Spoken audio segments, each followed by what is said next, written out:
Lana and Lashley were set to get married, but who really took the cake?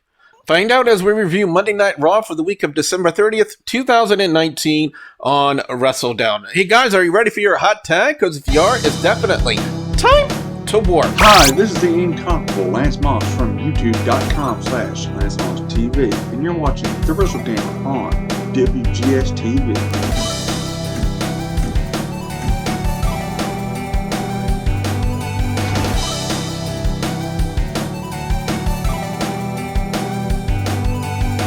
What's up, guys? I'm the Wrestle Gamer. Welcome back to another episode of WrestleDOWN right here on WGS-TV. And joining me on the review this week, ladies and gentlemen, he is the host of Hardcore Wrestling Radio, the one, the only, Rick Head. Rick, how are you doing? I'm doing all right. I'm a little, I'm in therapy after I heard about Lars Sullivan, but I'm just starting to get out, and my therapist said I'll be all right. Well, before we get started, I have a couple announcements here for fans here in Louisiana. First off, Gulf State Wrestling presents Super Brawl 5, which will be January 24th, 2020. It'll be at the New Iberia Senior High in New Iberia, Louisiana. If you guys want to find out more information and find out who's going to be there, you can call 985-397-1560. But that's not all, guys and gals. Pro Wrestling 225 presents Super Gold 4, January 25th, 2020, from the MSA West Academy in Plaquemine, Louisiana. We're going to have the 4th annual Super Gold Rumble match, with the winner getting a shot at whoever will be the Pro Wrestling 225 Heavyweight Championship, because Gil Gracie will be defending his championship against the number one contender, the Purple Haze Experience.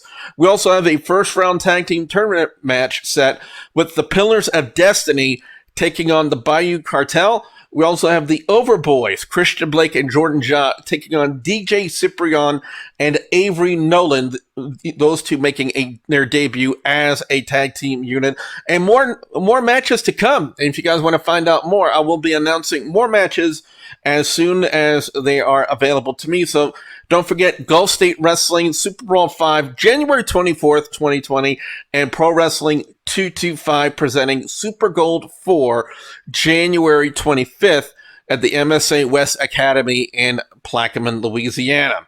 So now that I got those out of the way, we have Monday Night Raw from last night. Going into Monday Night Raw, there were several things I was looking for to see who, if anyone, was going to take Samoa Joe's spot on the Raw announce team, the follow-up to the Randy Orton injury storyline, and the follow-up to Rey Mysterio losing the United States Championship to Andrade. So let's not waste any more time and talk about Raw.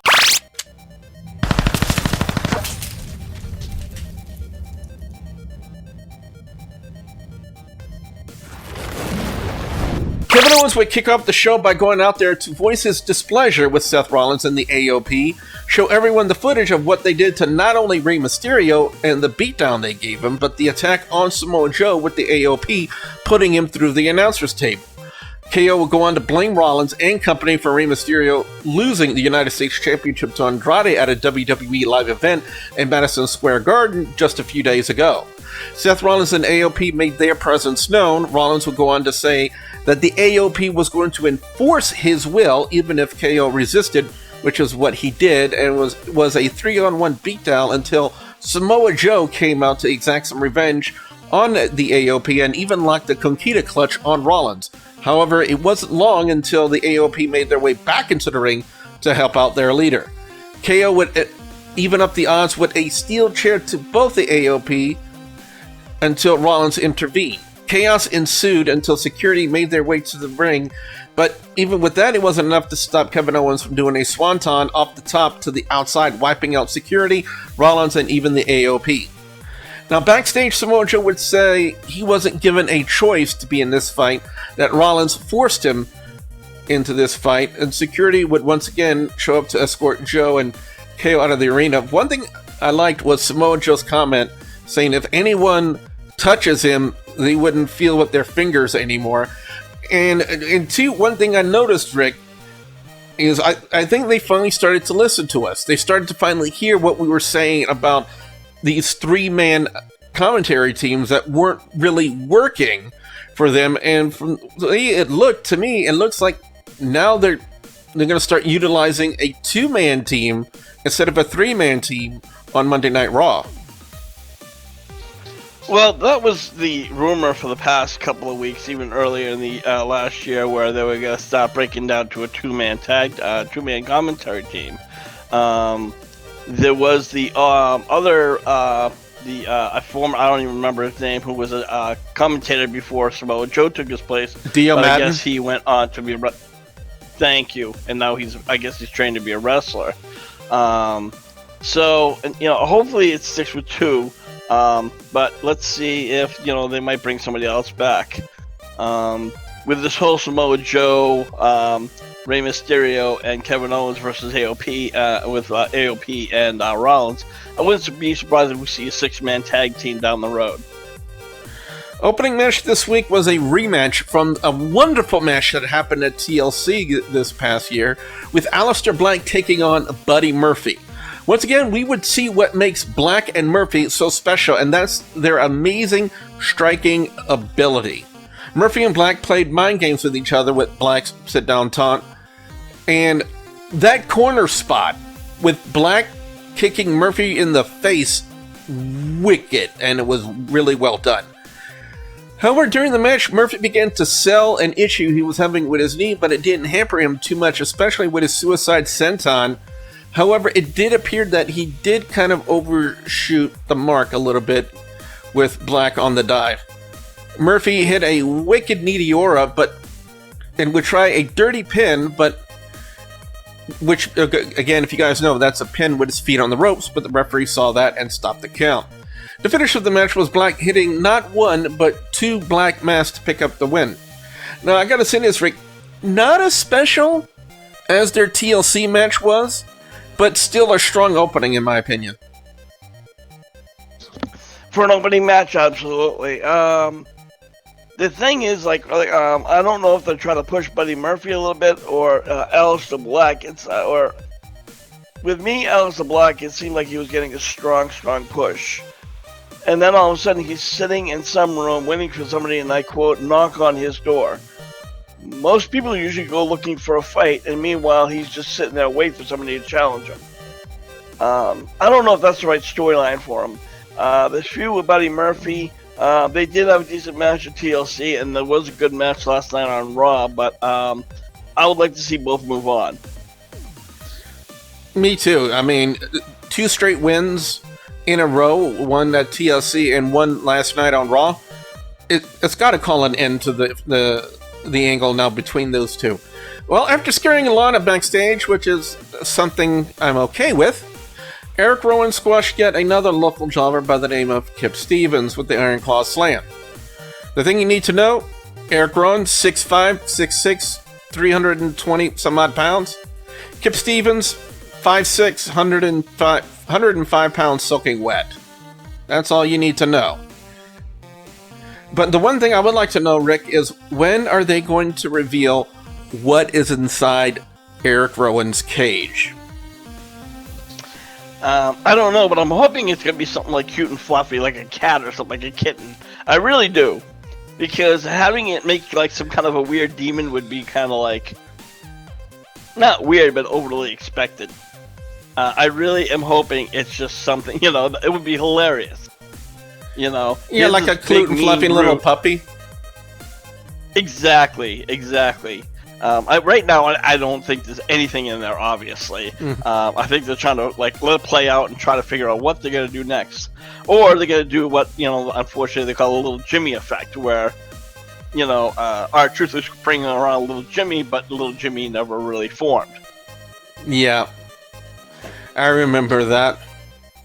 I don't want to remember it, but I remember it nonetheless. Charlotte Flair would announce that she was the first woman to enter the Women's Royal Rumble match and challenged anyone to come out and bow down to the Queen. So who answered the challenge? Natalya.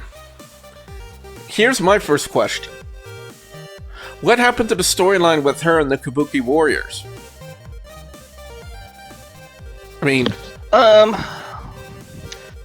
don't know. Unfortunately, stories like that just kind of dissipate. It was, I think they would have had to do with TLC, and they moved on. And unfortunately, we've seen feuds for no reason at all. It just kind of fades away. It just comes to a dead stop. and with Kairi Sane possibly being concussed as of what happened at TLC, I mean, what can they really do right now?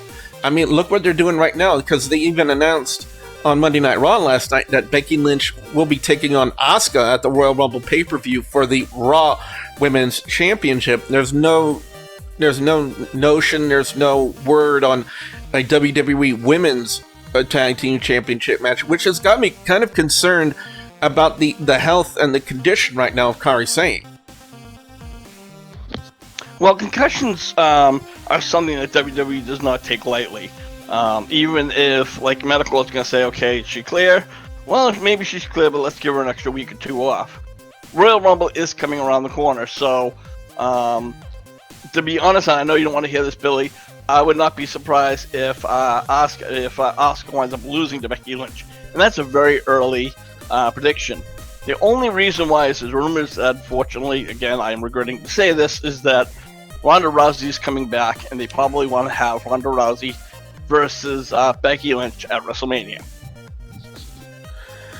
As soon as you said that, my heart sank. But anyway, back to Monday Night Raw. Natalya early on showed some aggression with some of her moves, even shouting at the crowd to shut up. So maybe she's turning again? I don't know. But anyway, however, right in the middle of the match, and I think you know what I'm talking about, Rick, out would come R-Truth, the 24/7 champion, being chased by Shelton Benjamin, Eric Young, No Way Jose.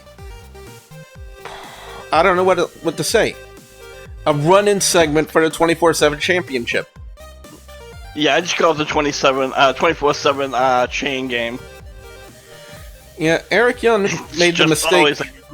Why did Eric Young have to get in the ring, though? What was the purpose of that? Just so he can eat the boot from Charlotte Flair? I mean, what purpose did that serve? Well, Dave, since he's pretty much, since he left Sanity or Sanity dissipated, they've been kind of giving him like the kind of shit end of the stick. So it was just another piece of the stick. They figured they'd give it to him. As far as, if you ask me, I would like to see him get out of WWE, because since he's gone into the company, it's done him no favors whatsoever. The only thing that I feel that he was doing good, and it was actually working for him, was the Sanity gimmick. Why Vince McMahon dissipated that, I don't know, but now Killian Dane is back in NXT, and Alexander Wolf is a part of Imperium over on NXT UK, so I really don't understand why they felt the need to split them up. I mean, it was working. It was a gimmick that was over, and you know what? We'll save that discussion for another video. Back to the match with Charlotte and Natalya. Charlotte would end up hitting a spear on Natalya, but I wonder if there was an actual kick out in the pin, because it didn't look like it from my point of view. However, both women multiple times went for their submission holds, Natalya with the sharpshooter and Flair with the figure eight, but it wasn't until Charlotte connected with another big boot that allowed her to lock in the figure eight for quite some time before Natalya tapped out. So I guess for what it wasn't a bad women's match per se, but I still firmly feel that the 24/7 championship run-in wasn't necessary to sell what they were doing.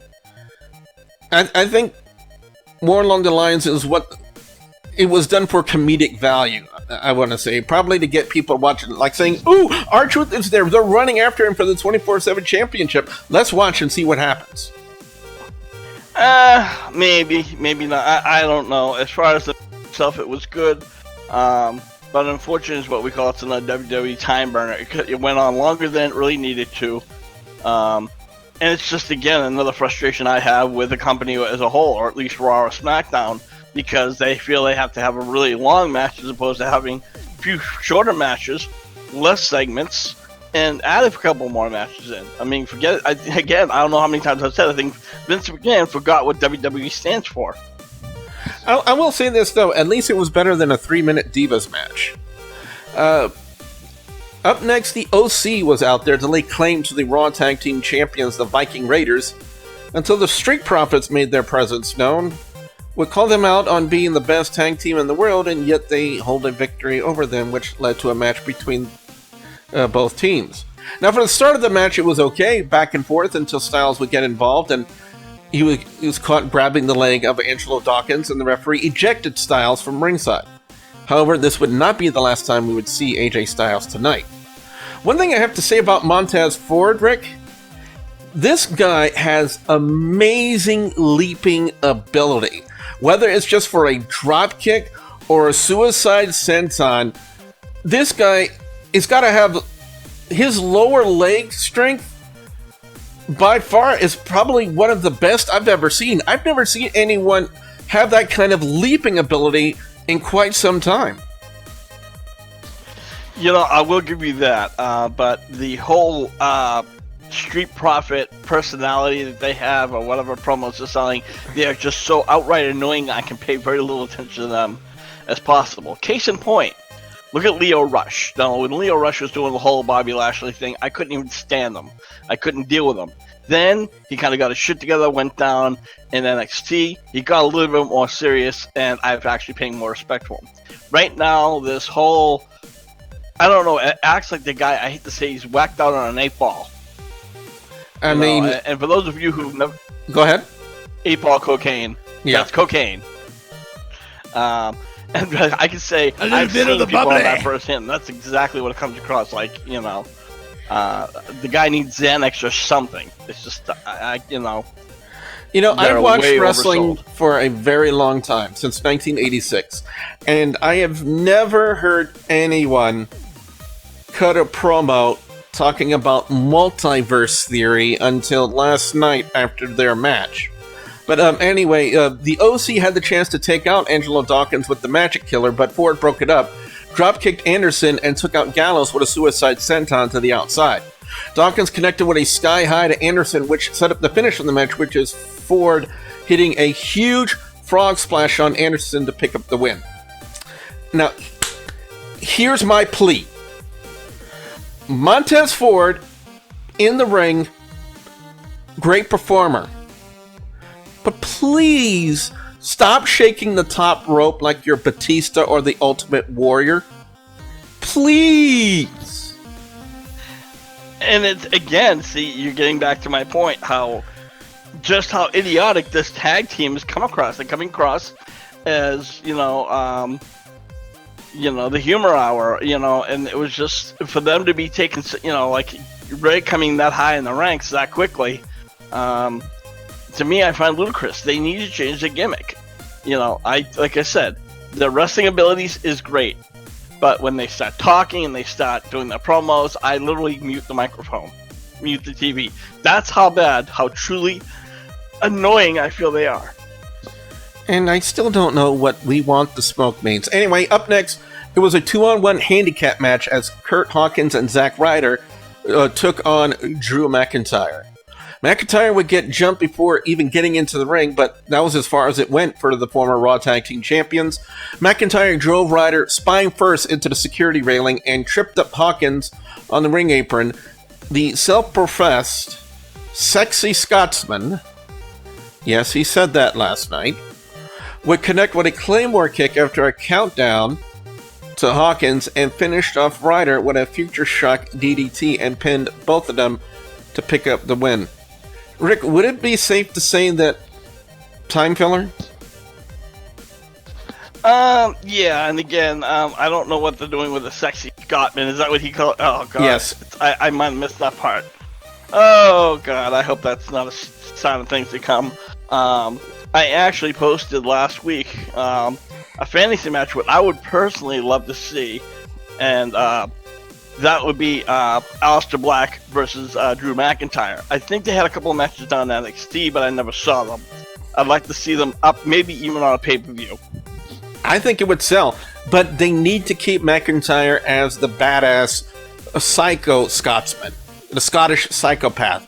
That is more over than a sexy Scotsman? No, I'm not saying Scottish people can't be sexy. I'm saying Drew McIntyre needs to stay as the Scottish psychopath. That's what I'm saying. So before I get myself into any more trouble, it was reported over the weekend that Randy Orton suffered some sort of an injury to his leg. And there were pictures out there of him needing help to get out of the ring from a WWE live event. So what happened last night, the Viper made his way to the ring in crutches, name-dropped Edge, and from the way it sounded like Orton was going to be out for an extended period of time. AJ Styles came out to play the bully and get heat from the crowd. Styles ended up kicking one of the crutches from Orton and said that he could wait till WrestleMania to fight him, which is one of the references that Randy Orton made, that he was one way or another going to RKO somebody at WrestleMania. Orton would then tell Styles that there was one major difference between them, that Styles was patient, Orton was not, and struck with the RKO. Apparently, everything from over the past weekend involving Orton was a work the entire time, and I will admit it, Rick. They suckered me in. I legitimately thought Orton was hurt. Oh, absolutely. And, Orton has a history of injuries over the past. He's a young star. He's, again, one of the youngest wrestling champions in the history of WWE. But he's also had shoulder injuries. He's had other injuries. So when I saw that, it really, honestly, I was not shocked because, he's getting up there in age, and after a while, you start to, things start to break and things start to fall apart, so to speak. Yep, and I will say this: I don't hang out in the dirt sheets like other people do. So I did not know that apparently a few of the dirt sheets were reporting that this was all a work. So for WWE Creative to sucker me in, that just shows how good Orton is on the mic and his ability to sell an angle. He did that beautifully. Well, here's the thing. I read also online, they said, oh, this is a sucker, or this is, and I'm like, no way. I saw that, I'm like, the way they pulled him out, the match was a full dead stop, and of course, as I'm talking about the live event. So, I'm like, I didn't buy it for a second.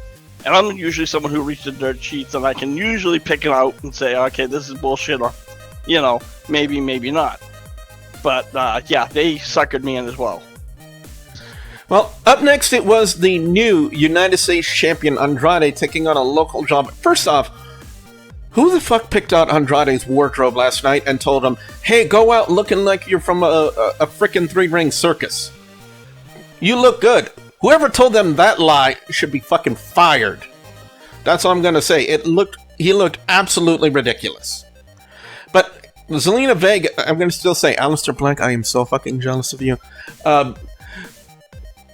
But speaking of Zelina, it wouldn't take her long because at first he was taking on a local jobber, and Zelina peeled back some of the protective matting just like they did with Humberto Carrillo several weeks ago.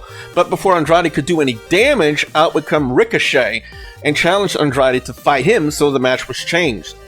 One of the big spots, I have to say, that actually changed the match for Ricochet was the corkscrew plancha to the outside. Let me elaborate. He bounced off of Andrade and then the security railing like he was a ping pong ball, and would end up injuring his ribs. The fight would go to the other side of the ring where the exposed concrete was, and it still played a major factor because he would end up getting back body dropped onto that exposed concrete from Andrade.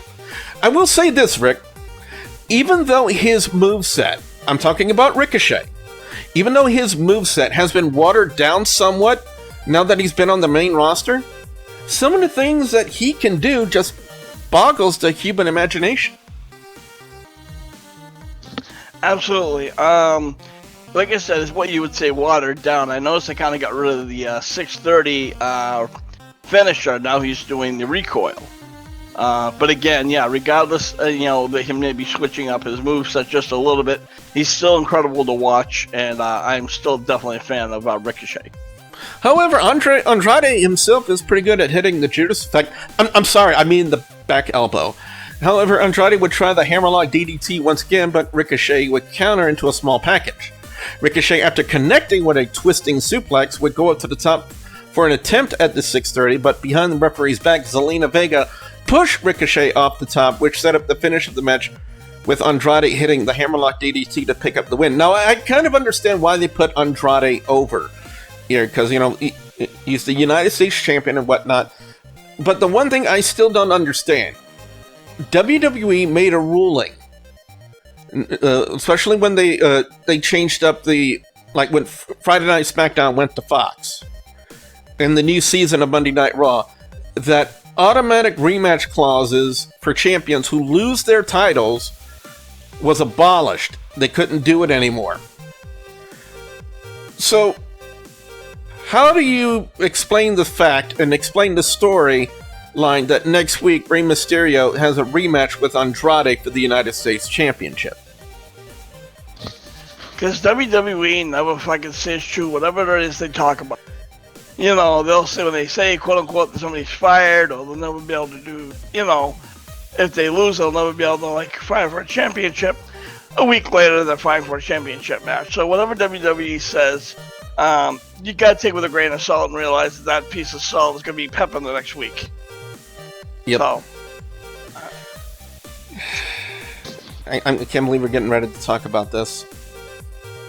I'm just trying to summon the strength in me to talk about the Lana Lashley wedding.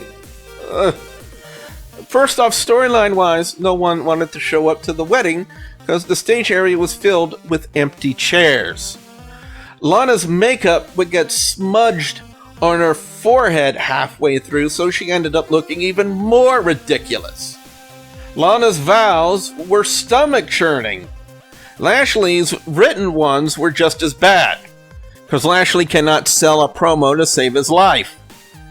Now for the interesting parts, and I put that up right here in air quotes, the wedding objections. First off was a man who I thought was somebody I recognized from NXT. At first I thought it was Tino Sabatelli, but apparently I was wrong in that. But he claimed to be Lana's first husband, and that they married when she was 18, but then ran off to marry Rusev, then left Rusev to marry Lashley. He laid out a warning to Lashley that Lana was going to do the same to him, and Lashley's response was a one-handed spine buster to whoever that goof was. The second objection was from a person proclaiming to be Lashley's first wife, who got the taste slapped out of her mouth from Lana. Now the third objection is something I call the interesting one, because it was from someone I didn't expect. It was actually Liv Morgan. Now, we've seen these little vignettes, which suggested some sort of a transformation to her.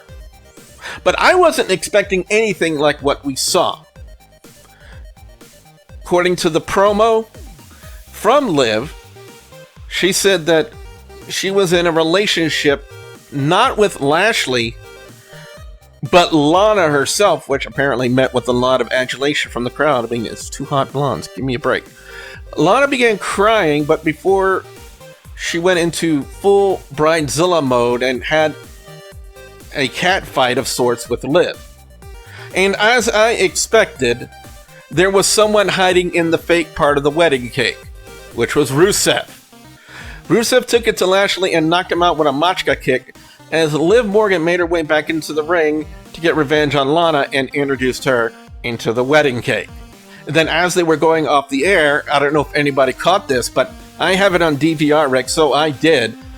Apparently Lana had a big old handful of cake and was able to fling it and caught Rusev dead in the face with it. I mean, I knew when I saw the wedding, I even like when they announced, okay, that's gonna be one of those shit end, things where the whole wedding goes wrong. Just like contract signings, everything goes fucking wrong. They break out to a fight or what have you. I don't even know one time that we've actually seen either a contract signing or a wedding that actually came out perfect. I think for winning, maybe, and I'm not sure about the whole, was the Macho Man Randy Savage and Miss Elizabeth. And I think that's the only one that I know of offhand. I think it went off okay, but it was at the reception, if you remember, and this was right at the time Jake the Snake Roberts was turning heel, when he introduced I think it was when the devenomized cobra that he had in one of the presents. I guess that kind of shows our age now.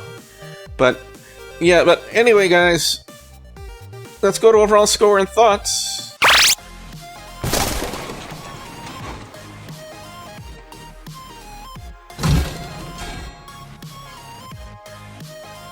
This is what we got for the final Raw of the decade. The rivalry with Rollins, AOP, and Kevin Owens storyline continued with the addition of Samoa Joe. Aleister Black and Buddy Murphy once again had a great match, minus no broken nose this time for Black. Yet another squash match for Erick, Rowan. Flair and Natalya was kind of meh. I kind of figured Street Profits would get added to next week's tag team title match with the Viking Raiders and the OC after their wins last night. Hawkins and Ryder are legit lower card, and yet they get TV time. Go figure. McIntyre calls himself the Sexy Scotsman now. Please stop. Randy Orton legit pulled a salmon-jacketed Mark Henry last night. Andrade and Ricochet was somewhat okay, and with Mysterio getting a rematch next week, makes me wonder if WWE has actually reinstated the rule that former champions get their rematch when losing the title. Lana and Liv Morgan were in a relationship. I don't know what else to say other than that final Raw of the year and of the decade gets a 2 out of 5. And that's being kind, considering the fact that this was a Monday Night Raw with no Kabuki Warriors, no Asuka, no Kairi Sane. But best match of the night, hands down, is Black and Buddy Murphy. And the worst segment of the night is going to the wedding. Hands down. Rick, over to you. Overall score and thoughts on Raw? I have to give go right along with you with 2 out of 5. And again, that's being kind. The marriage thing is okay, ridiculous. I think even CM Punk took to Twitter. He says it's a train wreck, and he's surprised that nobody in WWE's been fired yet. Again, for the year end for something that should be the end of a decade, you would figure they would rise up and say, okay, you know what, let's make this a really kick-ass show. But apparently WWE we're WWE, so who cares? Yeah, but I will say this, though. Again, from seeing the vignettes, again, they were suggesting a transformation for Liv Morgan. I didn't expect what we saw last night. I'll give them that. It's definitely something different than what they're used to doing. Because I can't remember the last time they did an openly gay or lesbian storyline angle for anything that they were doing. Even though Darren Young was the first openly gay wrestler that they announced, and then Sonya Deville, with her being an open lesbian as well. I'm not saying anything was wrong about it. I'm saying that they have never done creatively a storyline where they've taken two people of the same gender and actually intertwined them in a relationship for a storyline. I've never seen it done before, which is what I'm saying. So it makes for a unique storyline. I wouldn't really call it a storyline. It just seemed to be like a kind of a quick one-off thing. I don't think we're going to see too deep into it, so I wouldn't really call it a storyline, more of a spot. I don't know. I wouldn't be surprised if somewhere down the line we saw a mixed tag match with Lana and Lashley teaming up to take on Rusev and Liv Morgan. But anyway, guys, that's been our thoughts on Monday Night Raw. What we want to know from you guys out there, the viewers and subscribers, your thoughts on Monday Night Raw. What are your overall scores, and what are your thoughts on last night's Monday Night Raw? Was it as bad as we thought it was? Because other than Aleister Black and Buddy Murphy, it was kind of bad. Or do you have a somewhat different opinion about it? We definitely want to hear what you guys have to say. Be sure you put your comments in the comment section below. If you guys like this video, be sure you slam that like button like a champ. Rick, where can fans check you out on HWR? Well, we have our HWR chat room, of course, and that's a group section on Facebook. There you can catch our latest news, rumors, and every Friday we go live for HWS 4 Corner Ranch. We'll cover news, rumors, and we also do a live reactions for every pay-per-view. So for those of you who want to keep up with the track and just hang out with a bunch of insane guys who've yet to been thrown off of Facebook, head on over and see what we got. Discretion is advised. And if you guys want to see more of WrestleDOWN right here on WGS-TV, you know there are 2 ways. I said 2 ways. One more time, 2 ways to do it. You got to leg drop the subscribe button and hit that bell icon to turn on notifications, so that way you guys will never miss out on another video right here at my channel. So with my special thanks to Rickhead from HWR, I'm your friendly neighborhood Wrestle Gamer, reminding all of you guys out there to just stay awesome and have a happy new year. Bye, guys!